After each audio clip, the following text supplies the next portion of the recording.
Islam jamana Parafina bela mali de tomona hijira kamali konyumandon Anga mali kala jamana Anga mali Islam jamana Parafina bela mali de tomona hijira kamali konyumandon Anga mali kala jamana Anga mali Islam jamana Parafina bela mali de tomona hijira kamali konyumandon Anga mali kala jamana Anga mali Islam jamana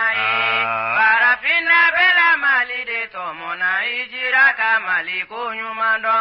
Nibedina nyini nibedina deme ba nyumande nyini Mali basegere Nibedina nyini nibedina kanu ba nyumande nyini Mali basegere Nibedina nyini nibedina kele chefari unde nyini Mali basegere Nibedina nyini nibedina dugu koroba de nyini Mali basegere Alina danna kele de mamali muri donye kele kela nyumanye Anga mali kala jamana Anga mali Islam jamana Parafina bela mali de tomona hijira kamali konyumandon Anga mali kala jamana Anga mali Islam jamana Parafina bela mali de tomona hijira kamali konyumandon Anga mali kala jamana Alhamdulillahi Rabbil Alamin Amala Barkadalemi ni watijira ana Foli ani tanu kanyesi lamaba chema ani amsoma bela jilema ni watina au fenfen sogole do kunafonina jamana kono ani akoka biye jumaye biye la hamaduni bato do grangalendo al sama bulambe do ke bato fenfen bike bidoina a fenfen ala tabita ya rabbi ala ku bela jile jabi amni jurumu ala ka uyafa fitini ni belebele o domba e ala de mimba na ala che obani ala de che mimba na manyon che oye adama koye ala ka sedi ama mamunu e antonio ka yafuma ka hakli di ama dan sogoli ama nyon kan ani matonyo sego dabla chogomi hamina ko ala ku bela jile glana hamina ko te mawre mako sali jamana imbe o chogo funana madobe mishi saraka mawre mako sali kama ngatse ka sheke surafana arega dukonnala nimbela jile be limaniande de kofo alama fenfen kitai nyani nyewli che ito soro ala e femi latige iye fana matseka o chin ima hakilma ube o kuma korodo mamunun limaniala oluka nyenamaya bike lafia kono sabu mashi juguyate ukono uguka maya ke ka donga fo ala de sonike wala ba don kumina ay sonike o kechola limaniya wala ku jidi ya rabbi ala kastamaya deme baw deme ulsame jamana fitna ni balaw munumbe akono ala ka jisma bo asanve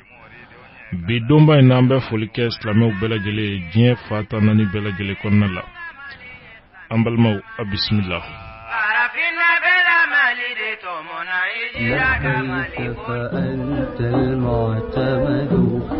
Fenymani ba yere feri Agence Al-Madina a wulila dilikula hiji ani imura labenchugo nyuma odebe ani to bonywana au ba fe katami hiji lawa au ba fe katasili an kutigi Muhammad sallallahu alaihi wasallam aleka misri sanuma inkonowa au ba fe kakaba munumunu lafia ani anyedon konanawa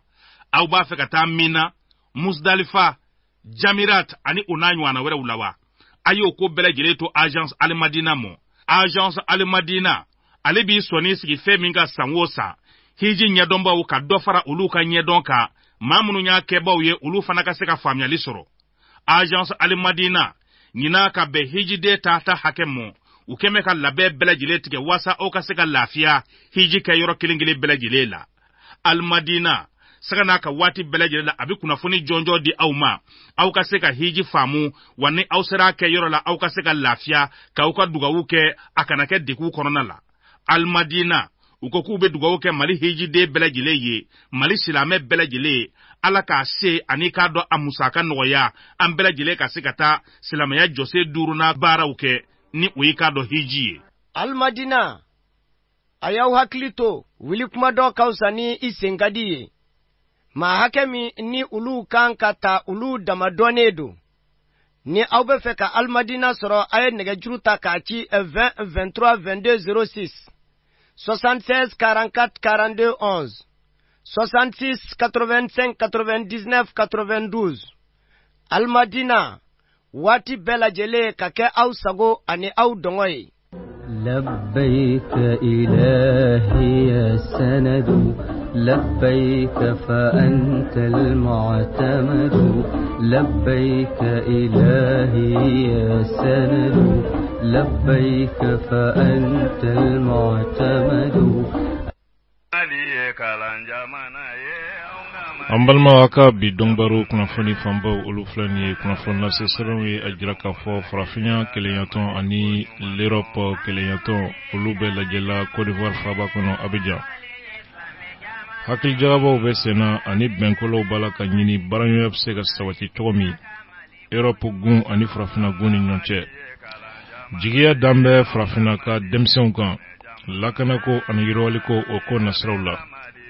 Kunnafoni lase sɛbɛnw ye ɲɛfɔli ko la.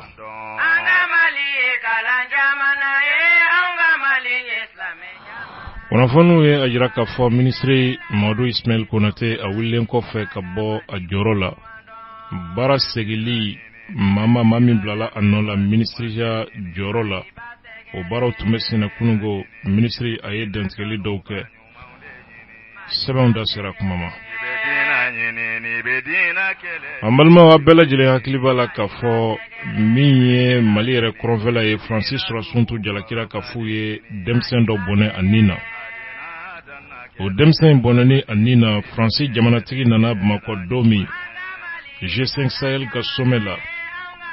Mali kunnafonidilaw ye ɲininkali sɛmɛ a la a koɲɛ bi cogo di.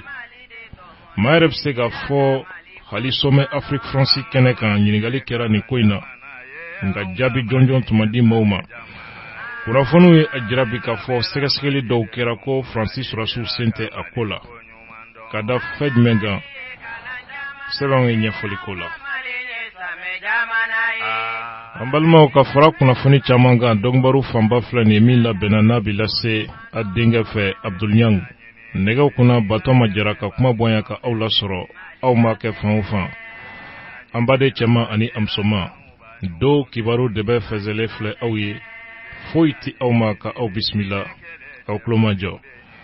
Kunnafoni ani a dalilu tiɲɛ ani alaɲɛsiranya kan. An balimaw a bisimila. Alina danna tumbutuma kangu Musa ye kɛlɛ cɛfarin ye. Ana Mali ye kalan jamana ye, anw ka Mali ye silamɛ jamana ye. Farafinna bɛɛ Mali de tɔmɔna hijira ka Mali ko ɲuman dɔn. Maliba an ka Maliba. Maliba an ka Maliba. Hijira ye anw kanu fɛnba ye. An balimaw a bisimila. Fanga ka kunnafoni lase sɛbɛn min bɛ n'an k'a ma ko l'essor o ye a jira k'a fɔ farafinagun ni farajɛlagun u bɛɛ lajɛla Côte d'Ivoire faaba kɔnɔ Abidjan. Baara ninnu bɛɛ lajɛlen daminɛna ni tilelafana dun o kɛnɛ sigili ye jamanatigiw olu ni ɲɔgɔn cɛ. Côte d'Ivoire jamanatigi président Alassane Dramane Ouattara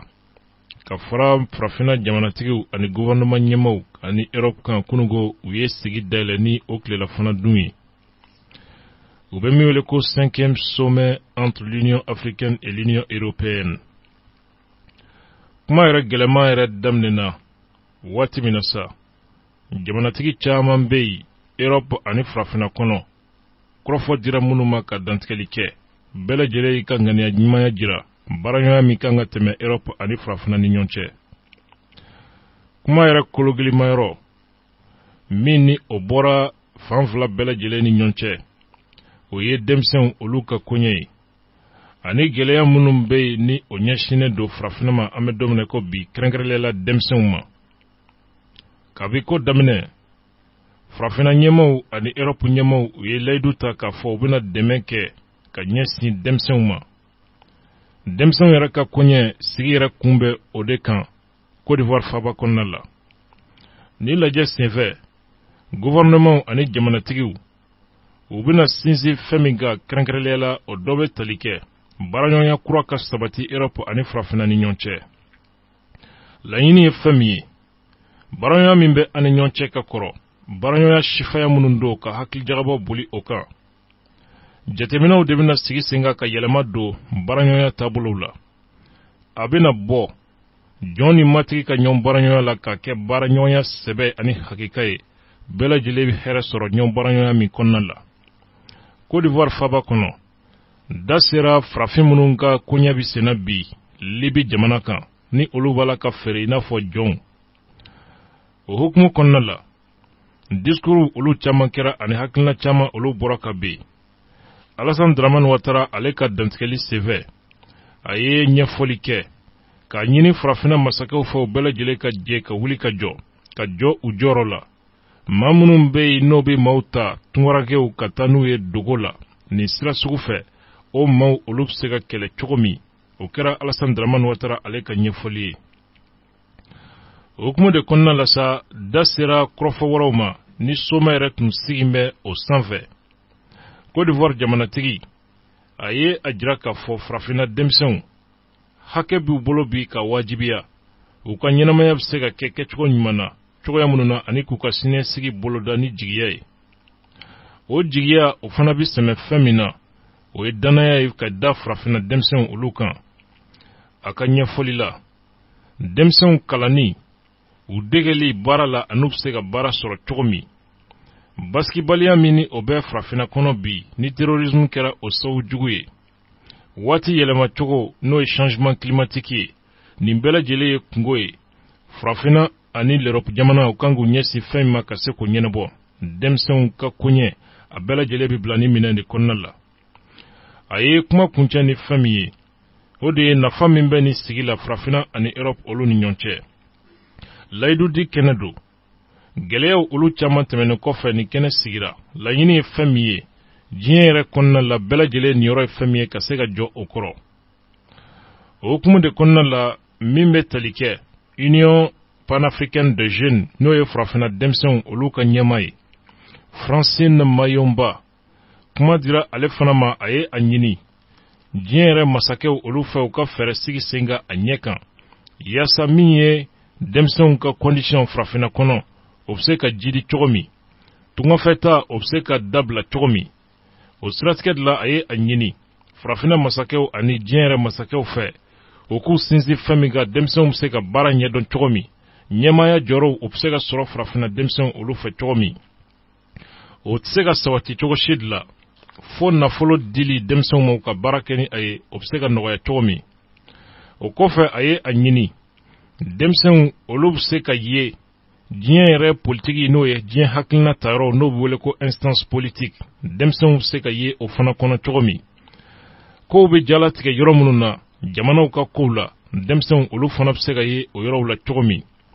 Francine Mayomba n'ale kumana farafina denmisɛnw olu tɔgɔ la a ye a jira k'a fɔ farafina yɛrɛ denmisɛnw ka siniɲɛsigi o bɛ farafina de kɔnɔna la a tɛ Europe kɔnɔna la. O kuma a ye a ɲini fɛrɛ ka sigi sen kan baaraɲɔgɔnya hakika farafina ani Europe ni ɲɔgɔn cɛ yaasa kungo dɔw olu bɛ se ka ɲɛnabɔ cogo min.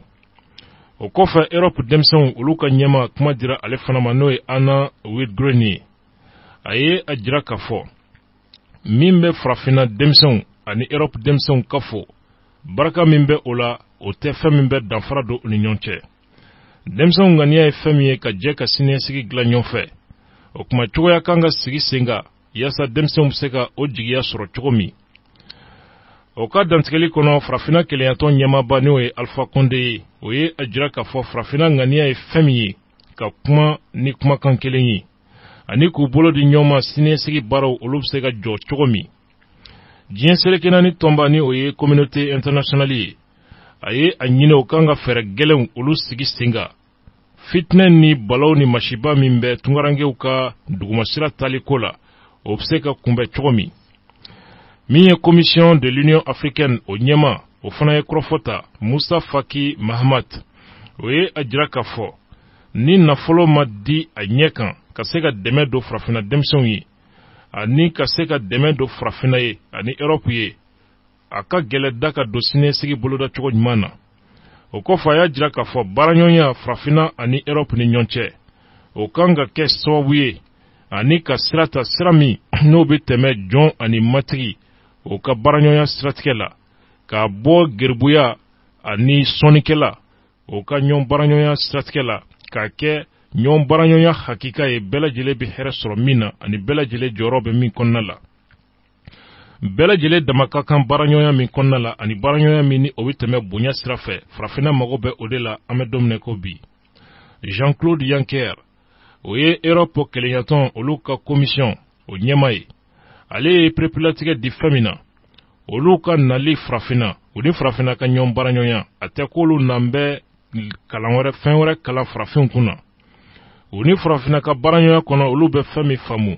o de ye baaraɲɔgɔnya sabatili ani ɲɔgɔn cɛ si ma fisa si ye baaraɲɔgɔnya min kɔnɔ o miirina de la sa fɛɛrɛ min bolodara Europe kɛlɛyatɔn fɛ ka fɔ u bɛna o ŋaniya sabati ɲani 2023 cɛ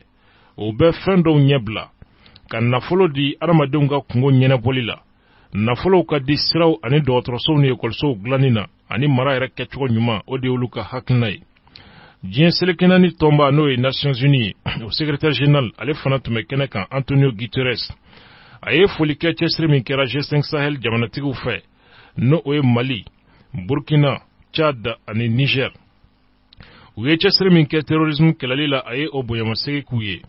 o kɔfɛ ka foli kurakuraya k'a yiriw la k'a fɔ diɲɛ selekɛnɛni tɔnba ani Europe ka kɛlɛɲatɔn u ka dɛmɛ jɔlen don u ye G5 Sahel o hukumu kɔnɔna la. ɲɔɲɛba dɔ kɛra jamanatigiw olu ni ɲɔgɔn cɛ gundo la ni o ye huis clos ye o ɲɔɲɛw olu daminɛna o kuma cérémonie d'ouverture o kɔfɛ n'o ye sigi dayɛlɛli kɛnɛ ye o baaraw tun kan ka to senna fo ka taa se sufɛla ma. programme kɔnɔ Mali yɛrɛ jamanatigi président Ibrahim Boubacar Keïta sigi dɔw ɲɛmaya tun kan ka di ale fana ma a kɛnɛ kan o kɔfɛ réunion dɔw bɛ yen n'o ye lajɛ dɔw ye maa caman tɛna ye lajɛ min kɛnɛ kan G5 Sahel ɲɛmaw olu yɛrɛ dama ni ɲɔgɔn cɛ o ɲɔgɔnye senfɛ da bɛna don cɛsiri min bɛ sen na G5 Sahel kɛlɛcɛw fɛ lakana sabatili la Sahel kɔnɔna la. Mali jamanatigi président Ibrahim Boubacar Keïta o kɔfɛ ɲɔgɔnye wɛrɛw o bolodalen don a sigi kɛnɛ kan ani Faransi jamanatigi Emmanuel Macron ni ɲɔgɔn cɛ ani Allemagne olu ka masakɛ n'u ka masamuso ye Angela Merkel. kunnafoni an ye nin sɔrɔ sɛbɛn min kɔnɔ an ko Mali sɔrɔ. Tomona hijira ka Mali ko ɲuman dɔn. An ka Mali ye kalan jamana ye, an ka Mali ye silamɛ jamana ye. Farafinna bɛɛ Mali de tomona hijira ka Mali ko ɲuman dɔn. Ni bɛ diinɛ ɲini, ni bɛ diinɛ dɛmɛba ɲuman de ɲini. Mali ba sɛgɛrɛ. Ni bɛ diinɛ ɲini, ni bɛ diinɛ kanuba ɲumanw de ɲini. Mali ba sɛgɛrɛ. Ni bɛ diinɛ ɲini, ni bɛ diinɛ kɛlɛ cɛfarinw de ɲini. Mali ba sɛgɛrɛ. Ni bɛ diinɛ ɲini, ni bɛ diinɛ dugu kɔrɔba de ɲini. Mali ba sɛgɛrɛ. Adina danna kɛlɛ de ma Mali moridenw ye kɛlɛkɛla ɲuman ye. An ka Mali ye kalan jamana ye, an ka Mali ye silamɛ. An balimaw kiri ni sariya minisiri kɔrɔ ni o ye Maître Mamadou Ismail Konate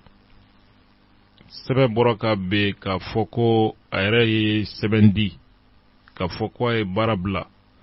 n'o ye démission ye jamana faamaw jɛnna ni o démission ye ka maa wɛrɛ suganti ka bila a jɔyɔrɔ la.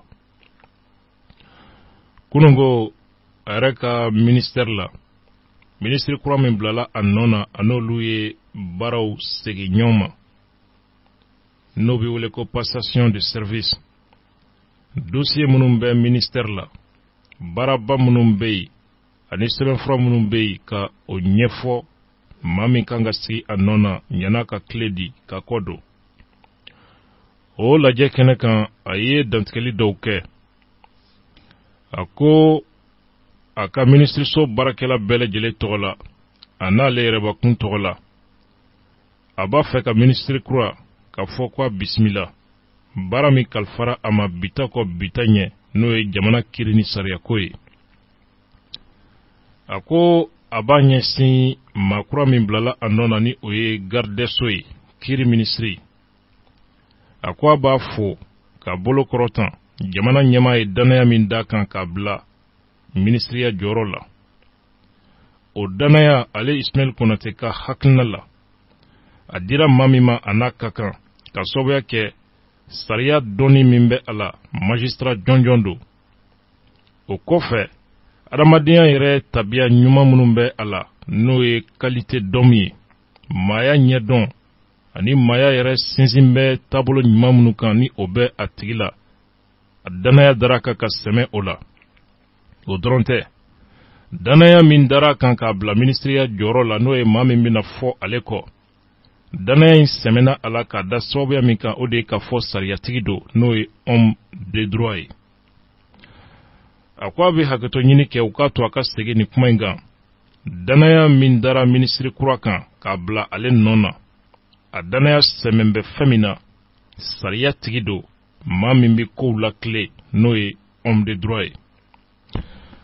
A ko ministri kura nisɔndiya bɛ ale yɔrɔ la ka ɲɛsin a ma. Ale yɛrɛ kɔni nisɔndiyara ka bila jamana kiri kunna, a ye waati min kɛ a la,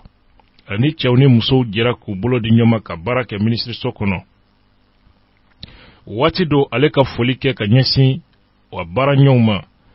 ministriya waati min ne ale o kɛ a la ani minnu jɛra ka baara kɛ ɲɔgɔn fɛ, k'u fo ka da u ka cɛsiri ka u kelen kelen an'u ka kafo ka cɛsiri min kɛ ɲɔgɔn fɛ, k'u fo ka da u ka timinandiya kan, ani fana ka u ka cɛsiri ani baara ɲɛdɔn min tun b'u la k'o lakodɔn u ye. Laada dɔ bɛ an fɛ yan Mali kɔnɔ, o ye laada ale bɛ o bɔ a sira fɛ. O kuma min ye ale kɔni bɛna a kɔ don u la n'o ye a baara ɲɔgɔn ye ministriso kɔnɔna la. O kuma min ye baara yɛrɛ min na tun b'u bolo ka kɛ ɲɔgɔn fɛ, baara yɛrɛ tun ma dafa. Adamadenya sinsin bɛ sira dɔw kan ani baaraɲɔgɔnya fana sinsin bɛ fɛn dɔw kan.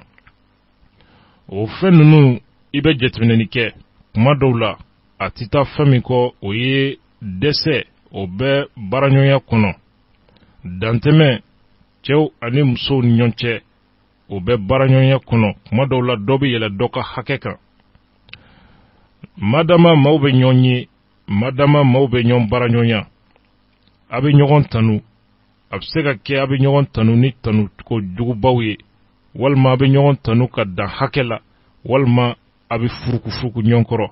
O ye adamadenya yɛrɛ taabolo ye. Siga t'a la ale ni ministère baarakɛlaw ye waati kunkurunin min kɛ ɲɔgɔn kan, a bɛ se ka kɛ tabiya dɔw tun bɛ ale la, wali cogoya dɔw tun bɛ ale la, fiɲɛ bɛ min na walima dansago bɛ min kɔnɔ ka ɲɛsin a yɛrɛ baara ɲɔgɔn ma. O kuma ɲana ka kɔ d'u la, a b'a fɛ ka hakɛto ɲini kɛ u bɛɛ lajɛlen fɛ. Diɲɛ fan o fan, maa bɛ jateminɛni kɛ maa min bɛ bila sariya kunna k'o ka jamana kiri la tile. Diɲɛ jamana o jamana kɔnɔ, ministriya in jɔyɔrɔ bɛ di maa min ma, a tigi man di. Ka sababuya kɛ fɛn min ye, o dɔnnen don bɛɛ lajɛlen fɛ. Ministre Mamadu Ismail Konate a ko kiri, tilennenya, a bɛ to jamana ka haminako belebele olu cɛ la. Fo ka se bi la,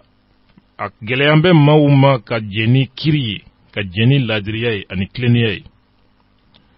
Gɛlɛyaba de bɛ Mali kiri kan n'o ye justice ye. O dɔ ye setigiw olu ka fanga bɛ boli kiri tigilamaw kan k'u papa.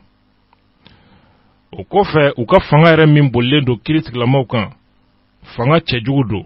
k'u dɛsɛ ka kiri tigɛ a ɲɛ kan ni tilennenya ye. Politiki sira b'o la,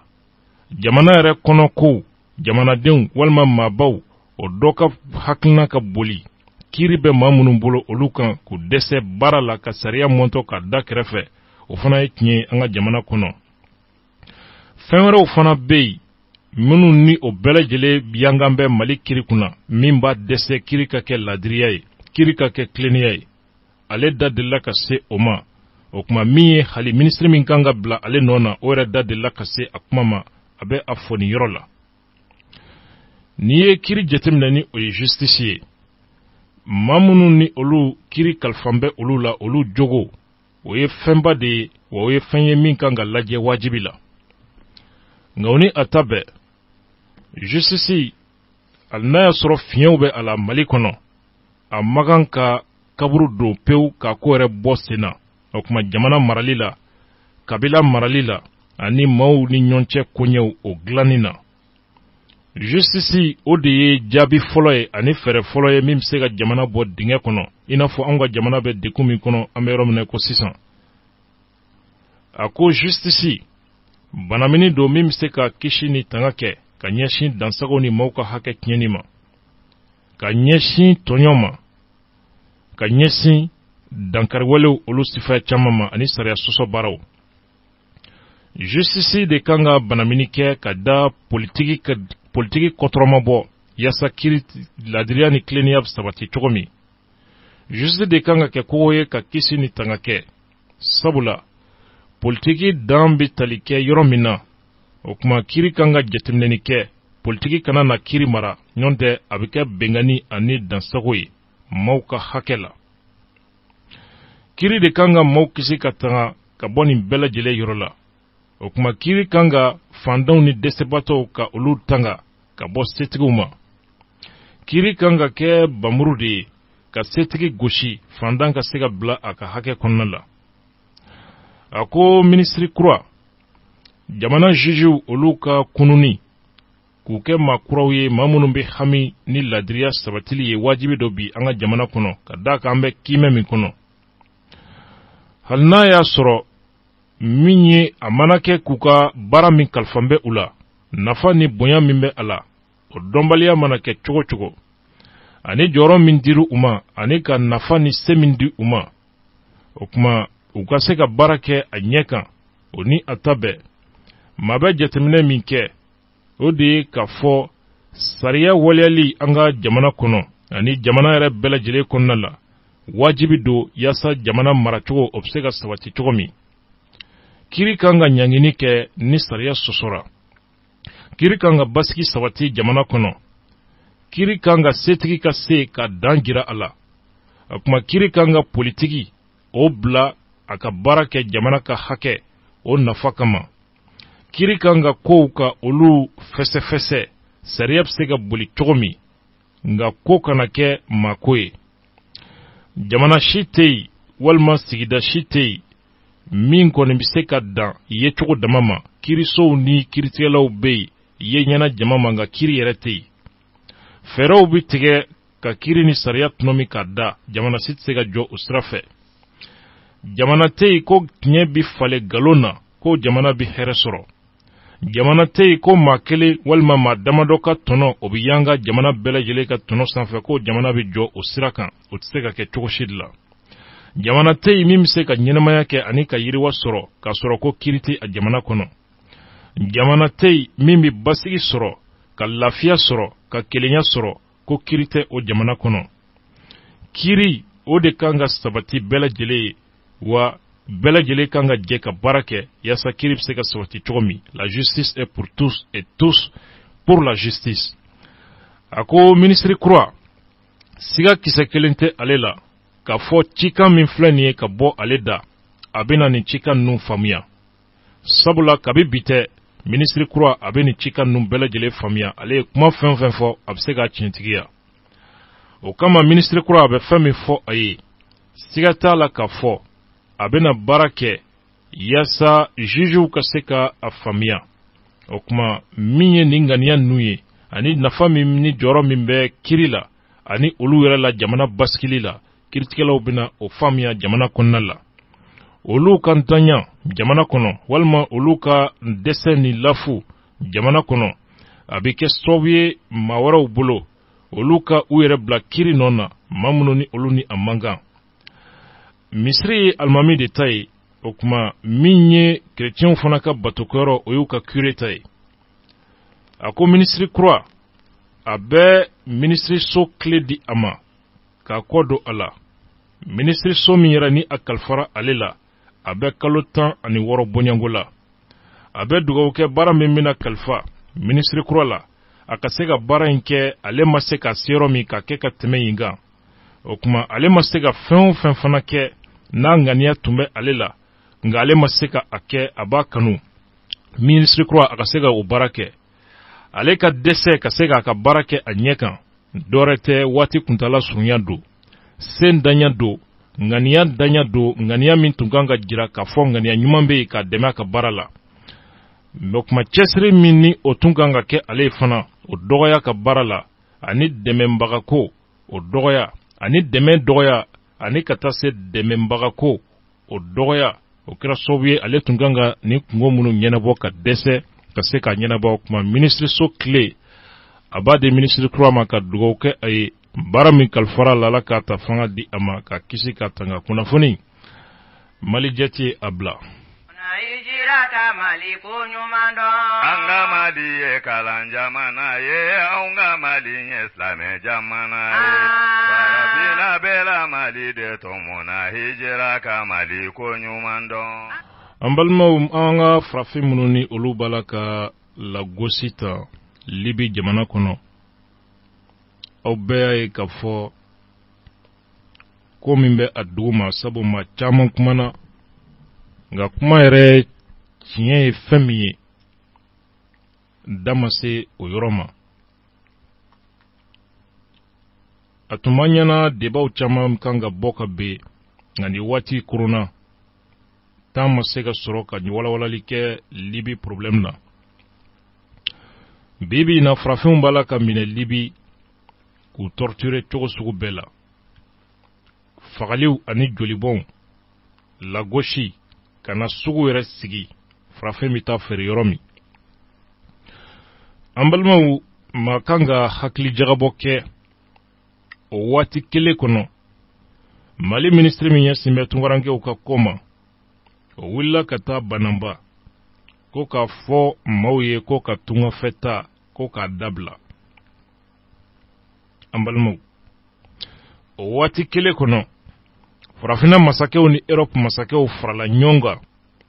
ka taa sommet kɛ Côte d'Ivoire k'a ɲini ko ka fɛɛrɛ sigi sen kan ko farafina denmisɛnw ka se ka baara sɔrɔ farafina kɔnɔ u kana taa Europe maa min bɛ kɔlɔsili kɛ i b'a dɔn k'a fɔ jɛɲɔgɔnya dɔ bɛ nin waleya kelen-kelenna bɛɛ lajɛlen ni ɲɔgɔn cɛ a fɔlɔ ye min ye Libi de ye jamana ye maaw bɛ tɛmɛ jamana min fɛ k'a ɲini ka don Europe n'u bɛ kɔgɔji tigɛ Union européenne u ye fɛɛrɛ fɔlɔ min sɔrɔ o la o de ye ka jɛkulu dɔ sigi ko Frontex bato minnu tununa ji jukɔrɔ ka maa bayiri ka daji a bɛ kɛ maa caman ɲɛna ko ji kasara dama don a bɛ ɲini de o jɛkulu minnu bɛ sigi u y'u tugu ka maa bayiri ka caman faga nin cogo la pour que ka mɔgɔw siran Europe tagali ɲɛ kɔgɔji sira fɛ o baara min kɛra u fɛ diɲɛ commencera ka dusu tiɲɛ u kɔrɔ k'a fɔ droit de l'homme ko kuma b'u da fɛn caman b'u da nka u ye nin jɛkulu min sigi kɔgɔji kan olu de bɛ ka maaw daji bayiri kan nin cogo la n'o ye Union européenne ye tubabu bɛ siran fɛn min ye o ye mankutu jugu ye o mankutu jugu ɲɛsiranya kama u ye o Frontex ko a nɛmɛ kuma dɔw la u b'u ka jɛkulu bɔ k'an ye nin maa hakɛ kisi ji kan ni maa hakɛ tun bɛna sa an y'u ka u kisi ka se ka u yɛrɛ mankutu ja dɔɔni o kɔfɛ u ye a ɲini ni maa min bɛ kɔlɔsili kɛ kunnafoni na fɛɛrɛ ka sigi sen kan yaasa farafina ka accord dɔ signé Union européenne bolo o accord yaasa maa minnu bɛ yan an ka fɛɛrɛ kɛ an ka jamanadenw kana bɔ k'u bɛ taa Europe o kɔfɛ ka fɛɛrɛ sigi sen kan minnu donna Europe ka ban ni papier t'u bolo olu bɛ se ka gɛn cogo min ka segin ka na n'u ye n'o bɛ wele ko accord de réadmission o accord de réadmission ko mankan nana caya wari dira jamana caman ma dɔw ye a wari minɛ jamana dɔw ta mankan wulila ko jɛn tɛ se ka kɛ n'a ye cogo si la fɛɛrɛ ka sigi sen kan ka a ko dabila o accord ko kɛra échec ye komi bi Libi gouvernement tɛ yen fanga tɛ yen ne ɲɛ bɛ maa caman na ka bɔ ka marché ka taa Libi ambassade da la i bɛ taa mun fɔ ye fanga yɛrɛ tɛ jamana min kɔnɔ e bɛ taa o ambassade la k'i bɛ taa plaigner ambassade bo dossier remonté kata yɔrɔ jumɛn fanga yɛrɛ tɛ jamana kɔnɔ komi fanga tɛ yen sariya tɛ yen terroriste minnu bɛ yen jamana minnu b'o kɔfɛ bɛɛ b'a dɔn o nansara jamana kelenw don minnu jɛra ka Kadafi ka fanga dafiri o maaw u b'olu bila farafin fɛn o fɛn b'a ɲini k'a bɛ tɛmɛ k'u lajaba nin cogo la ka fɛn kɛ fɛn min bɛ jama jawuli ka bɛɛ lasiran Libi kɔgɔjida ɲɛ n'o kɛra o bɛ sɔrɔ ka na sensibilisation kɛ n'o crime ye au lieu que o sensibilisation a n'o wulikajɔ ka kɛ fɔlɔ ka se ka hakɛw sabati farafinna min bɛ ka kɛ sababu ye ka mɔgɔw boli ka taa Europe sani farafinna dirigeants ka miiri an ka usines datuguli chemin de fer feereli jamana ka baarakɛlaw ni société ni entreprise d'État u ni farajɛw bɛnna kan FMI ka accord la n'o ye programme d'ajustement structurel ye ka jamana école ko ta tiɲɛ école ko danga ka Mali sigi a sen sabara kɔnɔ hali sɛnɛ k'o bɛɛ bila u ka programme kɔnɔ hali fɛn min kan ka sɛnɛ n'a sɛnɛna fana a feereli wari k'o bɛɛ fixe an ka sanu an ka pétrole k'o bɛɛ prix k'a dan kunna an sagoya t'a la sani Afrique dirigeants ka taa o dossier bɔ ka ben Union européenne de ye ni groupe terroristes bila Libye ka africains lajaba ni cogo la ka kɛ choc ye africain bɛɛ la ka bɛɛ lasiran tunga fɛ taga ɲɛ puisque aw ka jamanaw banna ka accord de réadmission signé o accord signé baliya puisque a tɛ signé a ye mankan wuli o la an ka jɛ ka ko dɔ kɛ min choc bi bɛɛ jigilatigɛ ka bɛɛ lasiran Libi ɲɛ Libi min ye tɛmɛsira ye ka don Europe ni nana an bila chômage la k'an bila kɔngɔ na k'an bila fantanya na u ni jamana faama juguw k'a daminɛ Modibo ka fanga benni ka se bi la Mali kɔnɔ kɛrɛnkɛrɛnlen la maa minnu bɛ yen n'u ye mara kɛ Maliens kan ka wuli ni u kama k'u ɲininka an ka usine privatisera cogo di an ka usine privatisera cogo di programme d'ajustement structurel ka dutigiw maa bayirika k'u ka baara tiɲɛ ka t'u sigi so kɔnɔ a bɛ faamu cogo di anw ye premier wali deuxième ye kɔɔri la farafinna nka anw ka kɔɔri o de bɛ taa jamana wɛrɛ la k'o kɛ fini ye ka segin ka n'o feere anw ma o jamanaw ye première puissance ye fini dilanni na an balimaw anw bolo farafinna masakɛw IBK Macky Sall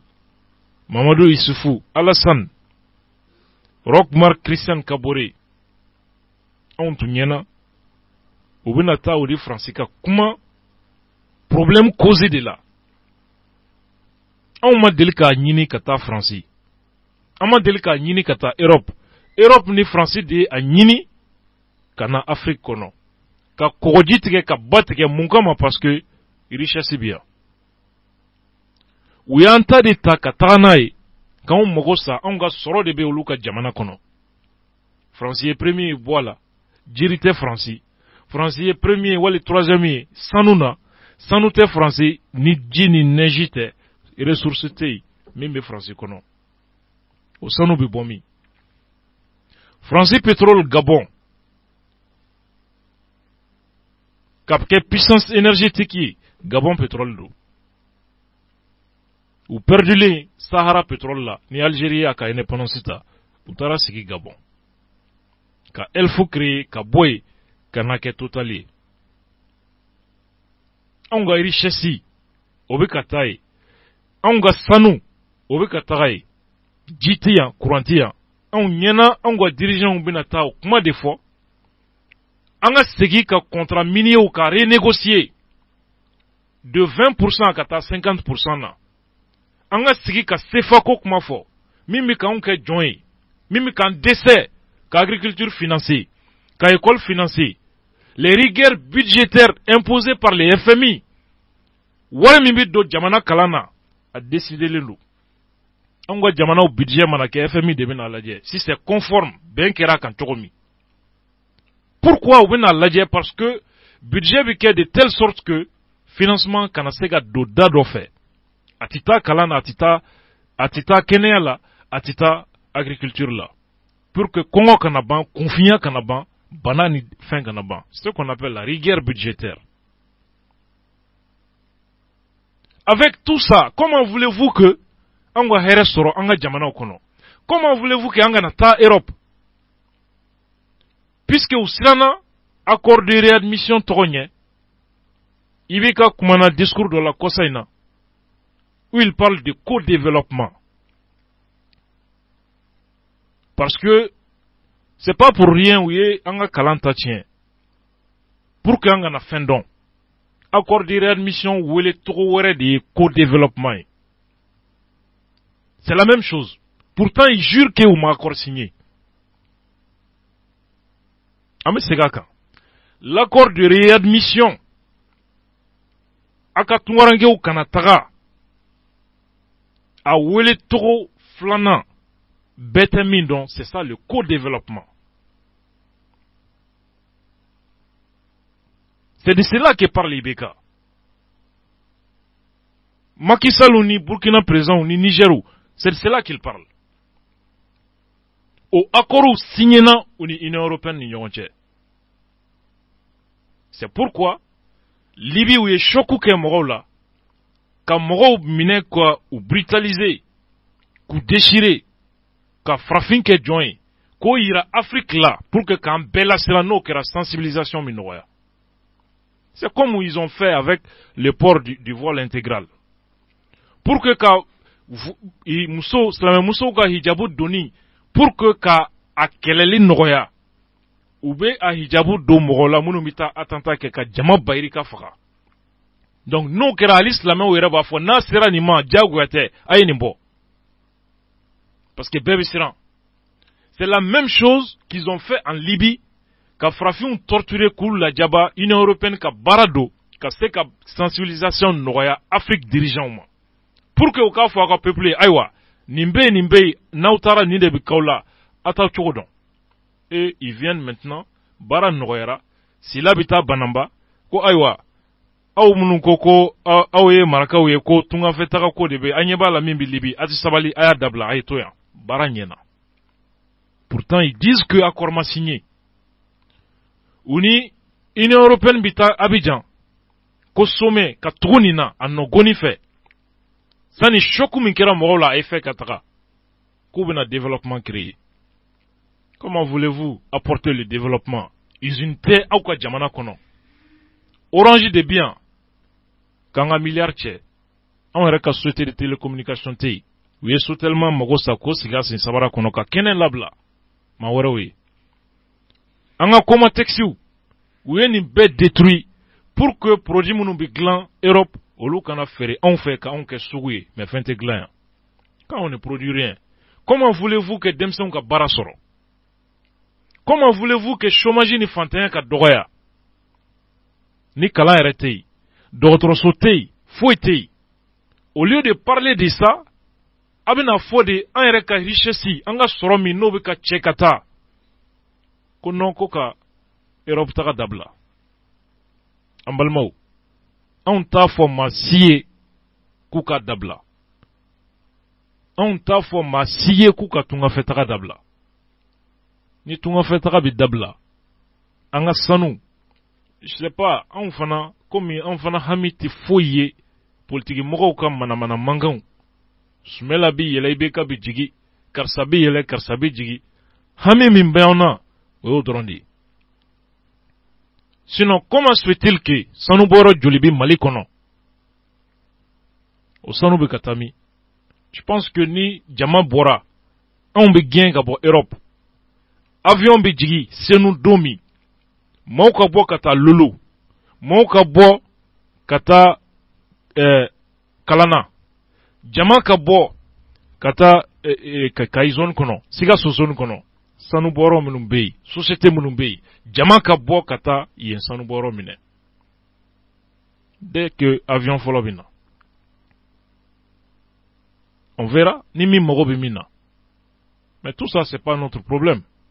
sanu bɛ bɔ e ka jamana kɔnɔ taxi ni impôt de bɛ sara e ye hali sanu min bɛ bɔ Mali la an ka faamaw ta hakɛ da dɔn hali u tɛ se k'a f'i ye ko nin hakɛ de don a yɔrɔw bɛ yen maliyɛn kelen tɛ gɛrɛ ala zone na. Comment on peut être pauvre étant riche? Comment? An balimaw anw tun ɲɛna k'a fɔ ko anw ka dirigeants ni sommet kɛnɛ kan Abidjan u bɛna taa kuma nin de la mais a tɛ balan na komi Alassane yɛrɛ ko CFA ka ɲi ko baasi t'a la au moment où tubabuw yɛrɛ bɛ k'a dɔn jɔ a la ko tiɲɛ yɛrɛ la a kan ka changer Alassane b'a la ko a ka ɲi. Pourtant il est économiste, gouverneur de la Banque centrale avant d'être président. An balimaw anw ka nin dirigeant nu u y'a yira an na k'a fɔ déception jigilatigɛ u hami tɛ peuple ka kuma ye ni hami b'u la k'u ka peuple ka ko ɲɛnabɔ c'est dans les discours. C'est dans les discours. C'est pourquoi Rwanda président ye min f'u ye a tɛ tɛmɛ o kan. Anw fana ka hami o tora karisa ye mun dun surɔ karisa ye mun feere surɔ karisa ka monturu karisa fo saya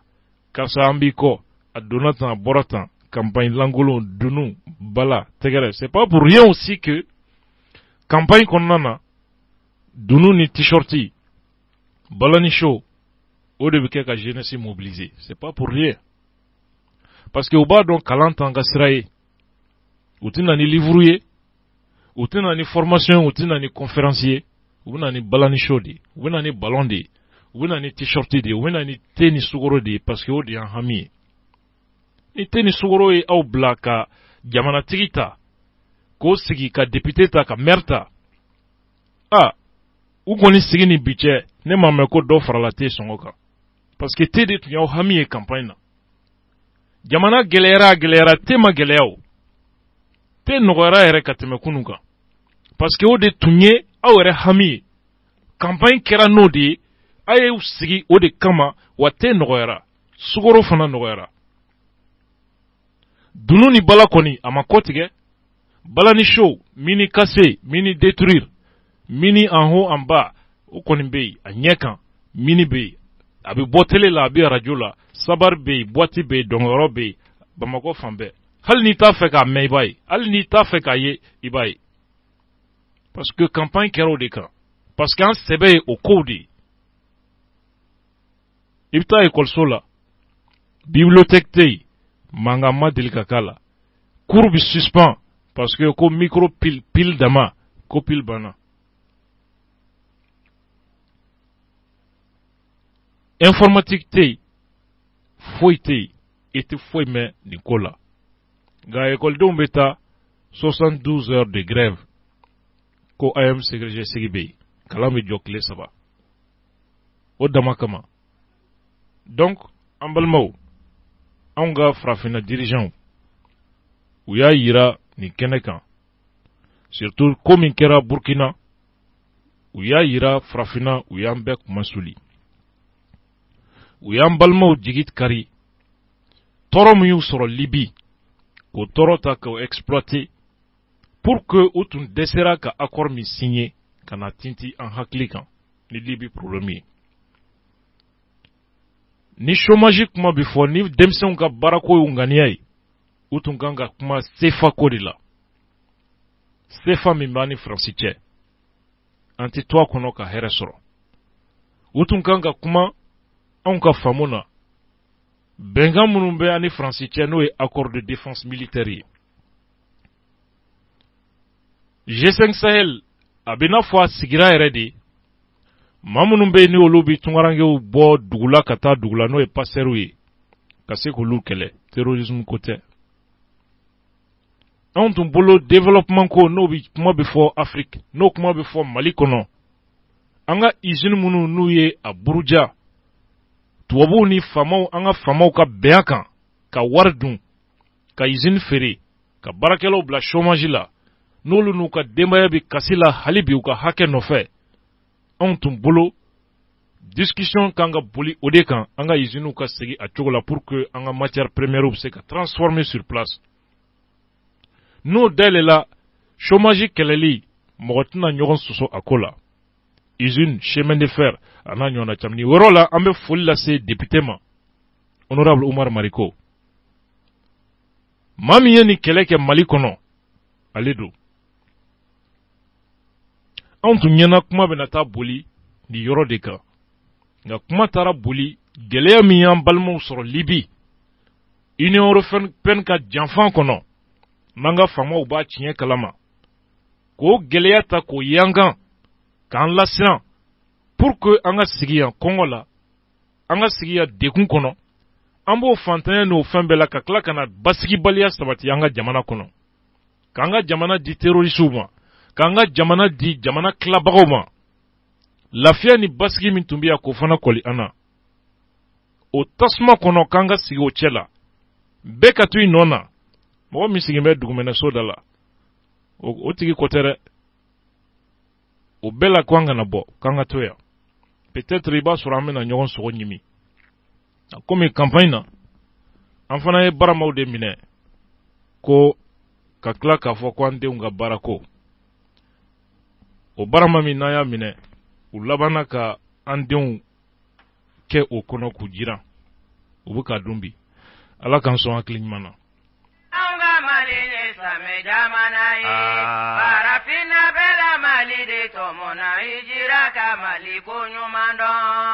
Dina nyini ni bedina deme ba nyuma unde nyini Mali ba segere bedina nyini Allah kira kanu ba nyuma unde nyini Mali ba segere bedina nyini ni bedina. Ambalmaw bi juma la programme yɛlɛmana dɔɔni radio Danbe kan. Kunnafoni ye 8h 9h30 nga juma donyaw la ka da programme yɛlɛma minnu donna a kɔnɔ 8h 9h programme sɛmɛna ka bila o la. Sanga kelen an bɛ o di manguto kɛbaw ma an bɛ ɲɔgɔn bila inshallah.